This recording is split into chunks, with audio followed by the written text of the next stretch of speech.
Shalom. I want to give all praises, honor, and glory to Yahweh, Bahashim, Yahushai, Bahashim, Rachakodash. I want to give double honors to the apostles and elders of Great Millstone, because those are the men who I learned this truth from through the spirit and power of Yahweh, Bahashim, Yahushai. Yahweh is the true name of the God of Israel. Yahushai is who the world ignorantly calls Jesus Christ, but his one and only true name is Yahushai. And pretty much I want to do this video concerning Apostle Paul, because see, what a lot of people fail to realize is that when you read Galatians, the 2nd chapter, Apostle Paul's job or duty on the planet of earth was to teach the gospel and correct doctrine to the Israelite foreigners that were being called Gentiles, that were being called uncircumcision by the circumcision, which were Jews that was raised up in Judea and Jerusalem. So because of their circumcision, them rehearsing the law or keeping the law pretty much since birth, they look down upon the Israelite foreigners, aka the uncircumcision. All right. So Apostle Paul, he got accused of bringing heathens into the temple, but those weren't natural Gentiles. Those were Israelite foreigners, all right, that repented from that pagan Gentile state of mind back to who they are, their true identity with being Israelites. And with that comes faith. And you got to have faith and works. So as their faith increased, they started to get circumcised. They started to rehearse the righteous acts of the law, statutes, and commandments. They started to keep the Passover, in particular high holy days, starting to fast and keep the laws. They started to keep their culture to the best of their abilities. But they also realized, learning from Apostle Paul, that the keeping of the law is not what's going to save you. Understanding the correct gospel and doctrine, that's going to make you wise unto salvation through your own individual faith in Hamashiach Yahushua. So that's what Paul ultimately represented.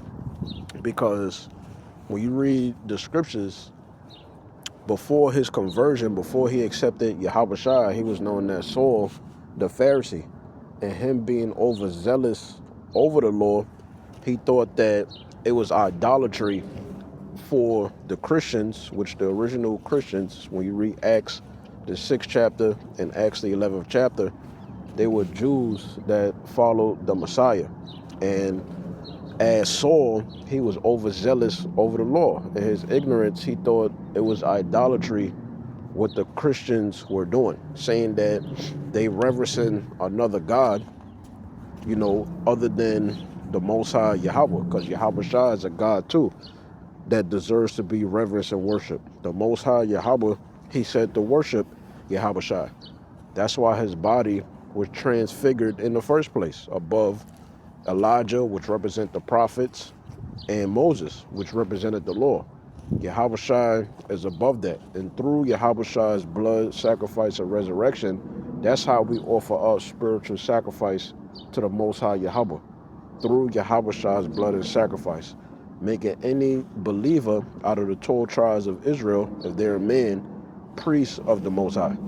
All right? So Apostle Paul, he kept a Nazarite vow to show what? That he wasn't neglecting the law. All right? Because that's one of the false accusations that was brought up against him. So now let's read some of this. All right? And then another thing I'm going to show you in this lesson, when men kept the Nazarite vow, they wasn't getting dreadlocks. All right? They had braids. Like Samson, he had braids. I'm going to show you, according to the Hebrew word for braids or locks, it means braids. And scholars know that dreadlocks is not a Hebrew Israelite custom. That's not a custom of ours. All right? So I typed in Paul Nazarite vow. It says in Acts 18:18, which I have that. In Acts 21, verses 23 through 26, I got that too. The Apostle Paul engages in a Nazarite vow.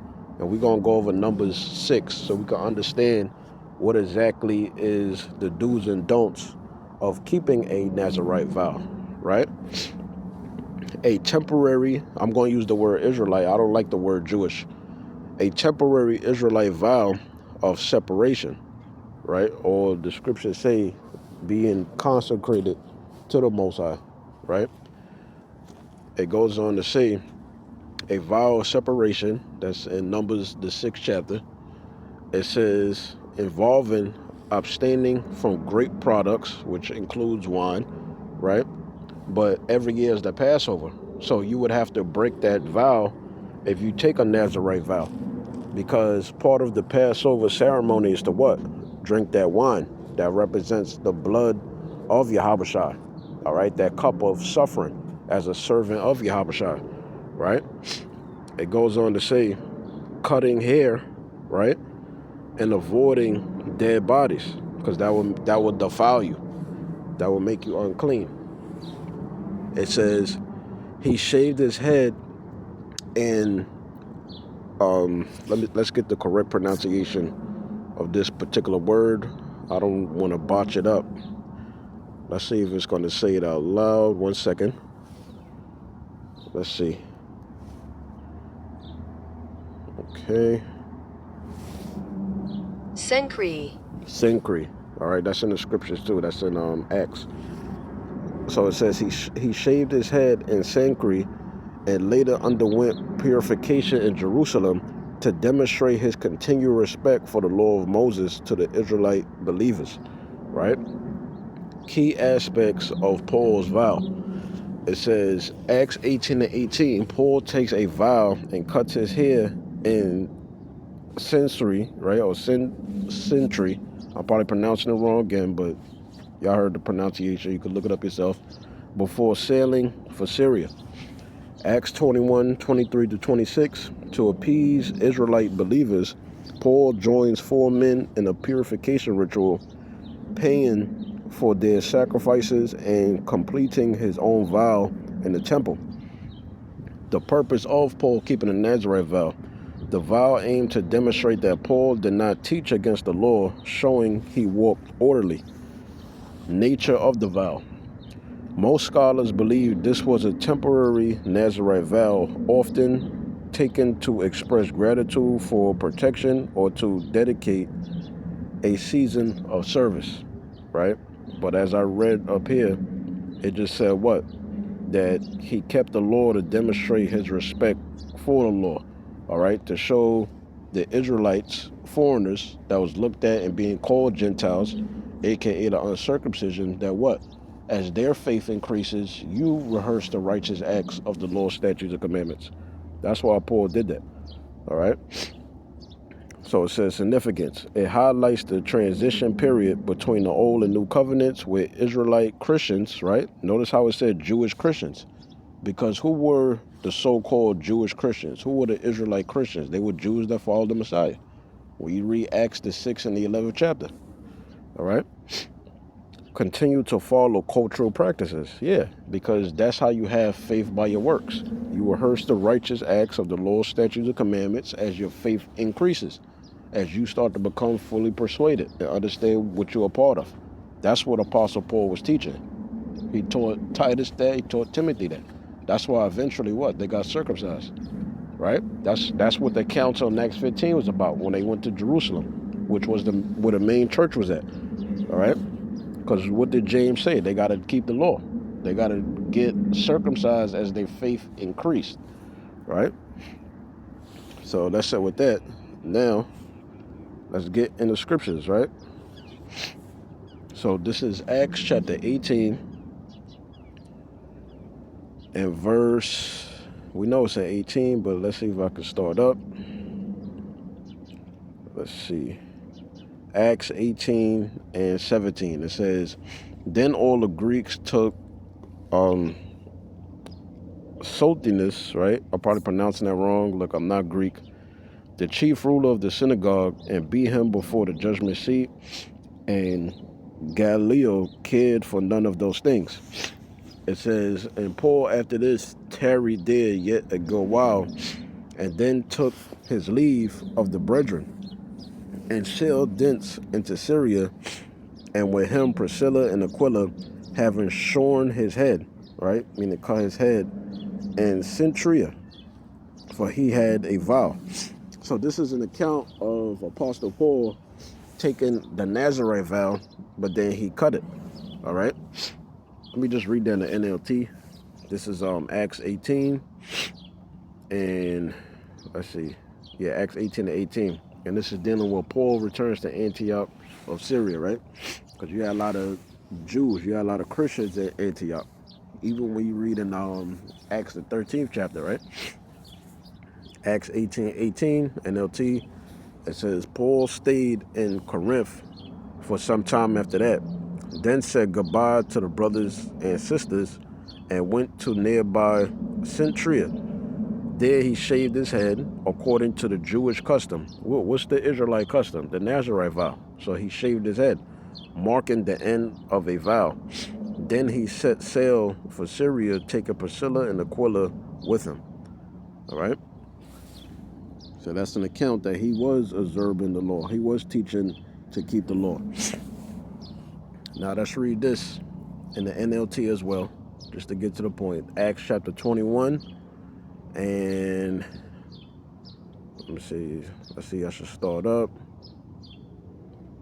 Okay, this is Acts chapter 21 and verse 18 in the NLT version. It says, the next day Paul went with us to meet with James, and all the elders of the Jerusalem church were present. Now the Jerusalem church, that's where the 12 pretty much was at, all right? That's where James was at. That was the main church. It's just like today, for an example. The main church would be what? The New York camp, the main camp, right? You have like regional heads and stuff like that, but you have the main church where the main top leaders is at. Today it would be what? The New York camp with the apostles, elders on down in that rank and file, right? So there's particular matters where, you know, it would be controversial discussions according to the law and other things. And so if they couldn't handle particular matters, or it was too controversial, then they would go to the main church, which was in Jerusalem at this time, right? NLT, verse 19. After greeting them, Paul gave a detailed account of the things the Most High had accomplished among the Gentiles. What Gentiles is it referring to? The uncircumcision, all right? The Israelite foreigners. Once again, the word Gentile goes back to the Latin word gentilis, which means foreigners, all right? Paul's job was to teach the uncircumcision, aka the Israelite foreigners living outside of Jerusalem, the gospel. That what? The Most High, he didn't forsake them through Yahweh's blood and sacrifice. So that middle wall of partition, all right, that separated Jew and Israelite foreigners, that's being called Gentiles, he broke that now. Because now through Yahweh's blood and sacrifice, both are required to what? Have faith by their works. You got to believe on Yahweh. It's not just about keeping the law only, because all of us is guilty under that old covenant and old covenant standard that we can't keep a sinful flesh, because we're sinners called back to repentance through Yahweh. All right, that's the standard that the Most High set up, that we're made righteous through our faith in Yahweh, not by the law. We don't neglect the law. We don't make void the law. But we realize the law can't save us. The law actually condemns us, right?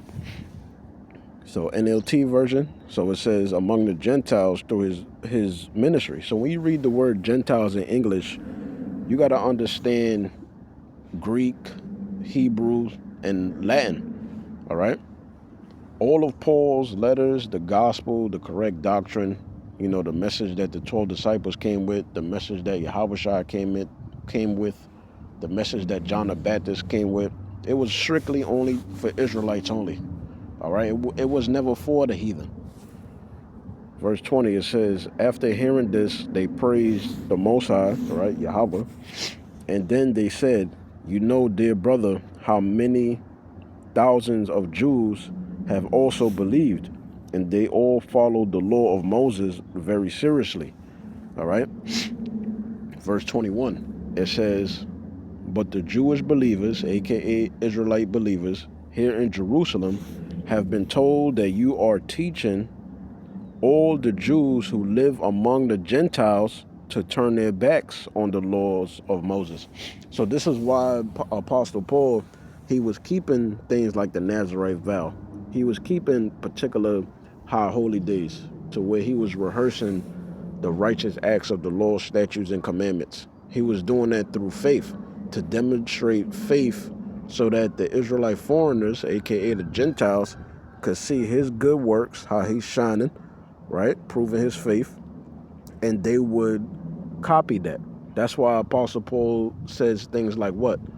Be ye followers of me as I am of Hamashiach Yahushua.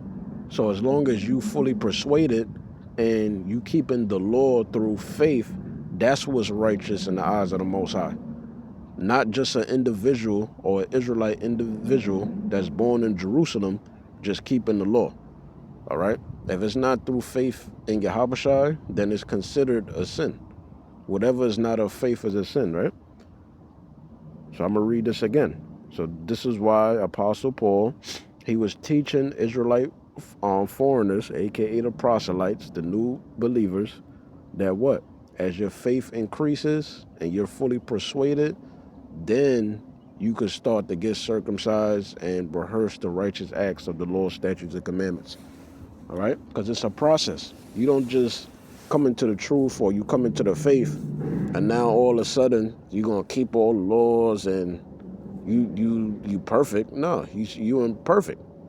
If anything, coming into the truth, now you really realize your imperfections, how you can't live up to that standard, that old covenant standard, because we're in sinful flesh. But this is why Yahushua died for us, and through his blood and sacrifice, we're under grace, to where the Most High, he doesn't hold us to that old covenant standard we can't keep in sinful flesh. All right? The Most High applies grace upon us where we fall short.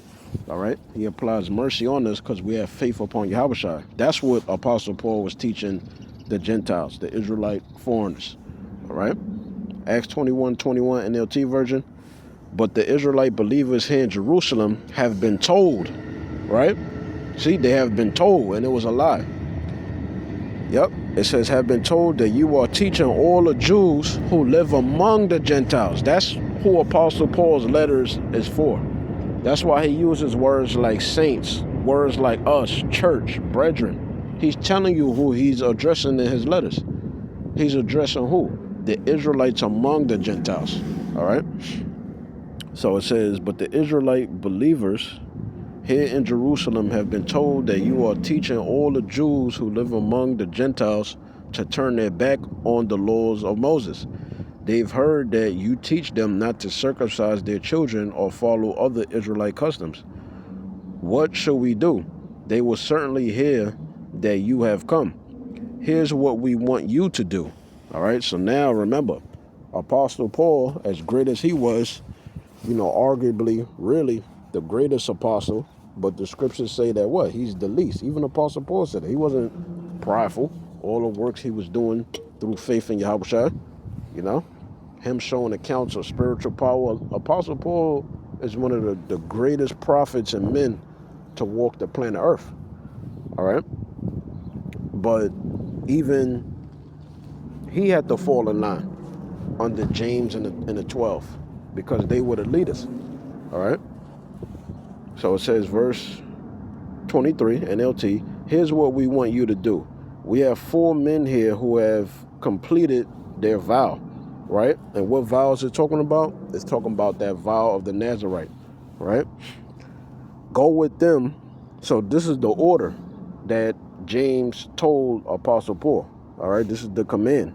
It says, go with them to the temple and join them in the purification ceremony, paying for them to have their heads ritually shaven, right, according to the law of the Nazarite vow, right, number 6.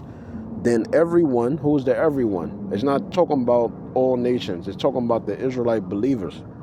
Then everyone will know that the rumors are all false and that you yourself observe the Israelite laws, all right? So this is why Apostle Paul, he was keeping particular law, statutes, and commandments so that the Israelite foreigners living amongst the Gentiles can see his works of faith and follow them works so that they could prove their faith to Yahweh as their faith increased.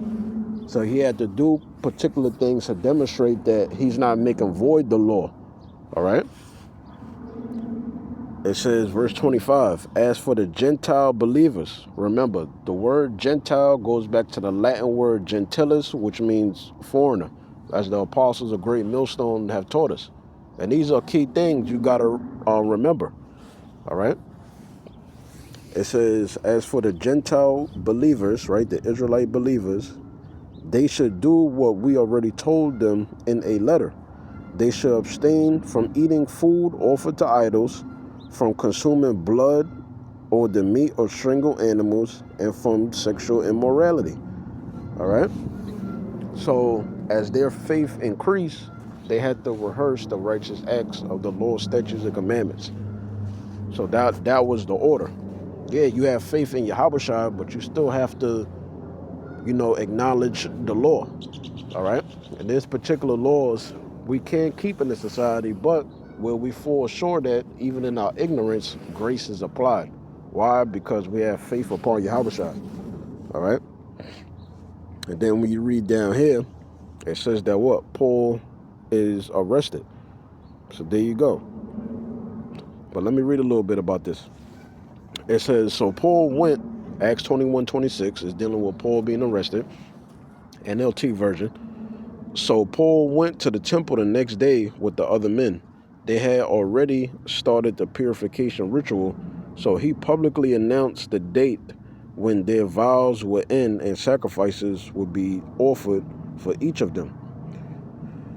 It says the 7 days were almost ended when some Jews from the province of Asia saw Paul in the temple and roused a mob against him. They grabbed him yelling, "Men of Israel, help us. This is the man who preaches against our people everywhere and tells everybody to disobey the Israelite laws or the Jewish laws." Right? So you see how, they brought false accusations against Apostle Paul. They lied on Apostle Paul because that's what they were lying about. Because the rumor was what? That, Apostle Paul, he's telling us not to observe the law, statutes, and commandments.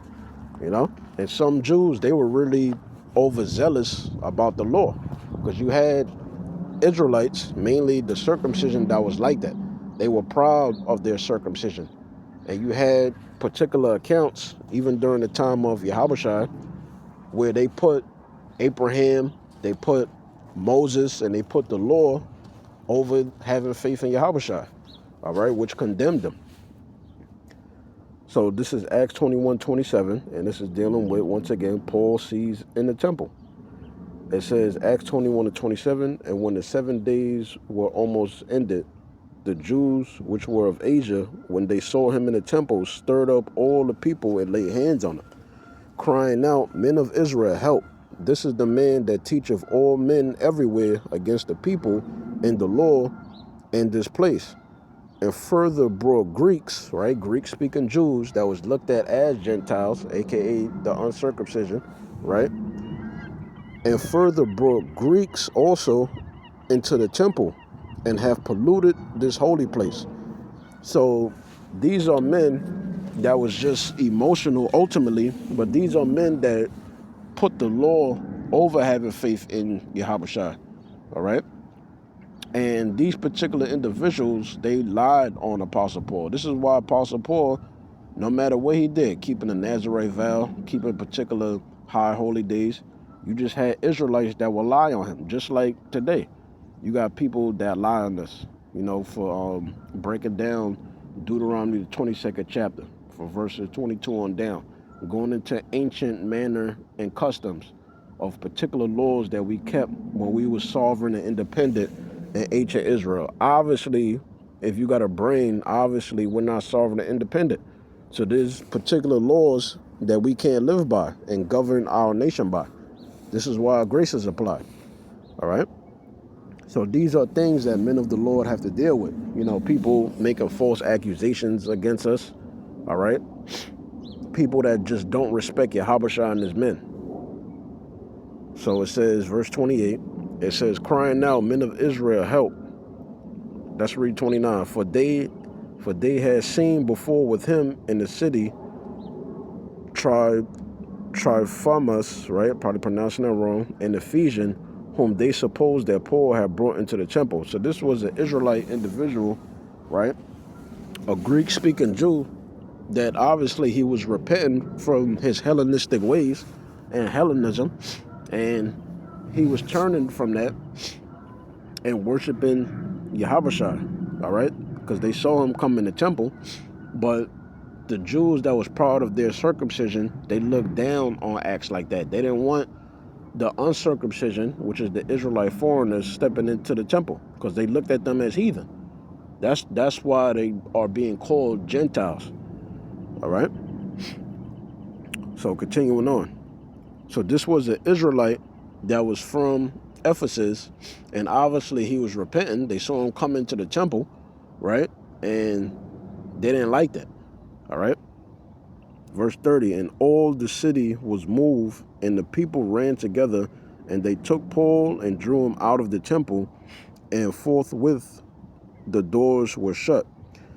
And as they went about to kill him, tidings came unto the chief captain of the band that all Jerusalem was in an uproar, who immediately took soldiers and centurions and ran down unto them. And when they saw the chief captain and the soldiers, they left beating of Paul. Then the chief captain came near and took him and commanded him to be bound with 2 chains, and demanded who he was and what he had done. And some cried one thing, some another among the multitude. And when he could not know the certainty for the tumult, he commanded him to be carried into the castle. And when he came upon the stairs, so it was that he was borne of the soldiers for the violence of the people. For the multitude of the people followed after, crying, away with him. All right? So, I mean, that's pretty much it. I don't really want to read the whole account, but you see what Apostle Paul had to deal with. Teaching and preaching to the uncircumcision. So now, let's keep it going, right? So concerning the Nazarite vow, right? The Nazarite vow is recorded in Numbers, the 6th chapter. It says, is a voluntary, temporary, or lifelong vow of separation and dedication to Yahweh found in the Hebrew Bible. Nazarites, meaning separated one, pledged to abstain from wine and grape products, avoid cutting their hair, and avoid contact with dead bodies. It was open to men, and I'm just going to say it was open to men because there ain't no account in the scriptures of a woman taking a Nazarite vow. Often taken for spiritual dedication or thanksgiving. So they pretty much break it down. I don't think I'm going to have to read Numbers, the 6th chapter. You can if you want to, for the sake of time. But it says key rules and restrictions. Numbers, the 6th chapter, verses 3 through 7. It says abstain from wine. Cannot drink wine, strong drink, vinegar, or consume any grape-related products, including seeds/skins. It says no haircuts. No razor may touch the head for the duration of the vow. So there's different durations, right? Hair must be allowed to grow. Avoid ritual impurity. Cannot go near a dead body, even that of immediate family. Purpose and origin. Definition. The Nazarite represents someone specially consecrated to the Lord, right? Separated unto the Lord. Purpose. It was used for personal dedication, thanksgiving, or to regain spiritual focus. It has been interpreted as a way to manage addiction or pursue intense humility. And then it says examples. Samson, right? Judges 13:5. Samuel, he was a Nazarite. And John the Baptist. It says were lifelong Nazarites. Though most vows were temporary, and most people, they had 30 days minimum in the traditional practice of the vow, right? It says breaking and completing the vow, defilement. If a person broke the vow, right? Accidental contact with a dead body. That's how you could break the vow. They had to shave their head, bring a sin offering, and restart their vow period. Which means what? You had to cut the hair and let it grow back, right? Completion. Upon finishing the term, the Nazarite brought offerings, burnt offerings, sin offering, and peace offering to the temple, cut their hair, and burnt it on the altar. The vow day. The vow is considered a specifically Israelite temple era institution. It says today it is largely not practiced due to the lack of a temple to complete the required sacrifices. All right, so that's pretty much it with that. Now, let's keep it going. So this is what I typed in. Notable Nazarites in the Bible. Famous Nazarites, right? In the Bible. There you go. It says, yep, includes Samson, Samuel, John the Baptist. All right? There you go. Yep, Apostle Paul. All right, so that's it with that. Let's go here. So when you read in the scriptures, right? When you think about Nazarite vow, the stigma is that what? People grow dreadlocks. This is the excuse a lot of people have to grow dreadlocks. Even if they really don't believe in the Bible, this is the excuse they come with. Oh, Samson, he had dreadlocks. How do you know he had dreadlocks? Where in the scriptures does it says he have dreadlocks? That's not a custom of the Israelites. All right? Men didn't have long hair. They got their hair braided or they had an afro. They didn't have straight long hair like a girl, like a woman. All right? So this is why I typed in Samson 7 locks and 7 braids. Yes, in the biblical story of Samson, the 7 locks of his head are specifically identified as 7 braids. Yeah, that's what cornrows are. All right? Or plaits in many modern translations, right? When the hair is interweaved with each other and forms a braid. It says these 7 braids represented his consecrated vow as a Nazarite, which, when shaved off by Delilah, resulted in the loss of his superhuman strength. It says key details regarding Samson's hair include the 7 braids in Judges 16 and 13. Samson tells Delilah to weave the 7 braids of his head into a loom. Okay, let's sit with that. So it says the violation. Delilah had a man shave the 7 braids, violating his Nazarite vow, which forbade cutting hair. All right. So that's it with that. It says translation variations.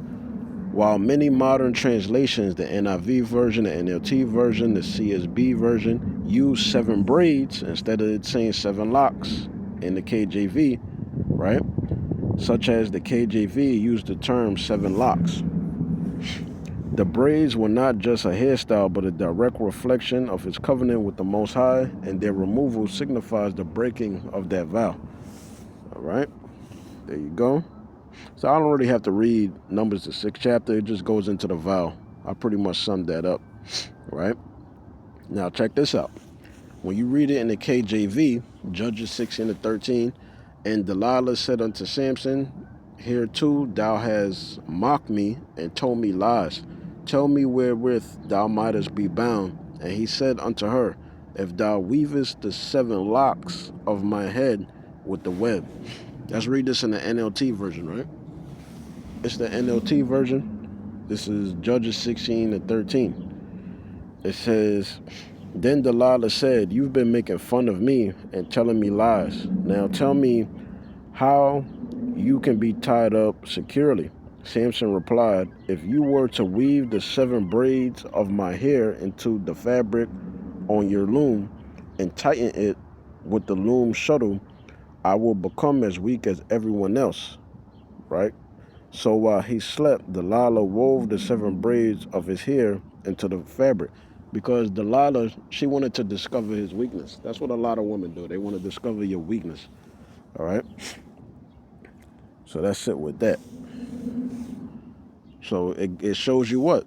That, yeah, he took a Nazarite vow, but he had braids. So anytime you read in the scriptures like Ezekiel, right? I believe he had a Nazarite vow. When you read about men of the Lord taking a Nazarite vow, they had braids. All right, they will braid their afros into locks or braids. It could be 7, it could be 4, but the point is braids. All right, it's not fucking dreadlocks. So let's read this real quick. It says, in the Hebrew, the word for braid or plaited hair is mahalapa'ah. All right, I'm probably pronouncing that wrong, but that's the Hebrew word for it. It said this term appears in the Bible Hub Hebrew lexicon to describe the 7 braids of Samson's hair in Judges 16 and 13. All right, so the point is what? He had braids. He didn't fucking have dreadlocks. That's an East Indian custom. All right, that's the custom of the Elamites. The Elamites that followed and worshipped Shiva, they had Shiva Jatas, which is dreadlocks. You also had the ancient Egyptians. You also had possibly the Babylonians or other, heathen cultures that had dreadlocks for their religious purposes. That's associated with what? Keeping the custom of a god that they follow. So if an Israelite has dreadlocks, you are committing your idol worshiping. All right? Because that's not a law, statute, and commandment. So it says, yep, so there you go. It's just telling you that when you read in the Hebrew, Judges 16 and 13, right? The word locks, it's talking about braids. That's all it's saying. So that's it with that. So, that's pretty much it. I mean, y'all get the point, right?